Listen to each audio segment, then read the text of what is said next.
ଆରେ ମଉସା good evening.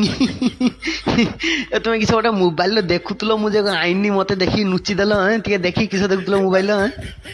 ଇରେ ମାଧବ, ମଉସା ତୁମ ବୁଢା କାଳରେ ତୁମକୁ ଯବାନୀ ଗାଣ୍ଡି ମାରୁଛି ନାଇଁ କିସ? ବାଳ ମୋବାଇଲର ନିଶା ମହାରଣା ଆଉ ସାହୁ ଭାଉଜଙ୍କର ଭଜନ ଦେଖୁଛ? ଦେହ ତ ଗରମ ହେଇଥିବ, ସେଇ ଯୁଗରୁ ମୁଁ ଘଣ୍ଟେ ହେଲା ଦେଖିକି ଭାବୁଛି ବାହାର ଏତେ ଜୋର ଶୀତ ପଡୁଛି, ଆମ ଗାଣ୍ଡି ଫାଟି ଚାଲି ହଉଛି। ମଉସା ଜ୍ୟାକେଟ ଫାକେଟ କିଛି ପିନ୍ଧି ନାହାନ୍ତି, ଏଟିଏମ ଭିତରେ ଏସି ଚାଲିଛି, ଇଏ ଗରମ କିଏ କରଉଛନ୍ତି? ଅସଲି କାରଣ ତାନେ ଏଠି ନିଶା ମହାରଣା ଆଉ ସାହୁ ଭାଉଜର ଭଜନ ଦେଖି ତୁମ ଦେହ ପୁରା ଗରମ ହେଇଯାଉଛି ନା, ଦେହରୁ ଝାଳ ବାହାରି ଚାଲିଯାଉଥିବ। ଟିକେ ନାଳାଂଶ ରହୁଛି।